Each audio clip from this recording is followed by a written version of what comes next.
వచ్చేసింది హైదరాబాద్కు వాన మళ్ళీ. చల్తే చల్తే घर से निकलते रस्ते में प्यार हो गया. ఈ వర్షములోన ఎలా ఇంటికి చేరాలి అని మా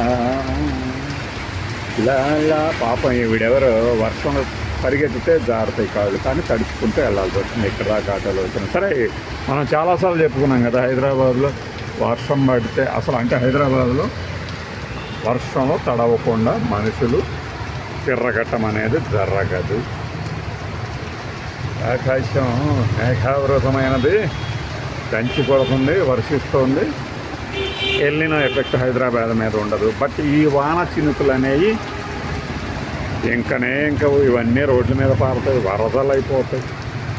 ఏం చేస్తాం, రియల్ ఎస్టేట్ ప్రభావం, డెవలప్మెంట్ ఇదే కదా. హాయిగా ఇలా మెట్రోలో వెళ్ళేవాళ్ళు, అంటే చూస్తున్న వాళ్ళకి సరదాగా ఉంటుంది వీళ్ళు ఇలా వెళ్తాం. పాపం వీళ్ళు ఇంటికి వెళ్ళేసరికి ఎంత టైం పడుతుందో తెలియక వాళ్ళలో చిరాకు ఉంటుంది. జస్ట్ మనం ట్రైన్లో జర్నీ చేస్తున్నప్పుడు ఎక్కడన్నా గేటు పడి ఆగిన బస్సులను చూస్తే బస్ జర్నీ బాగుంటుంది అబ్బా అనుకుంటాం కిటికీలను చూస్తున్నప్పుడు. కానీ బస్సులో వెళ్ళేవాడు ట్రైన్లో వెళ్తుంటే ట్రైన్లో కిటికీ పక్కన కూర్చొని కదిలిపోతున్న వాటిని చూస్తుంటే వాళ్ళ సరదాగా ఉంటుంది అనిపిస్తుంది మనకి. అది వర్షంలో తడుస్తూ వెళ్ళడం కూడా ఒక మంచి పద్ధతే.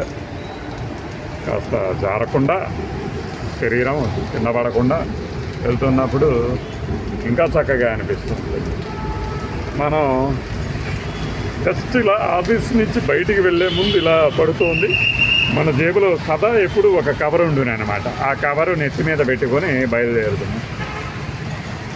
రెయిన్ కోట్ కూడా బరువు అనమాట మాకు. ఏం చేస్తాం, అది ఈరోజు వర్షపు తాలూకు వార్తలు.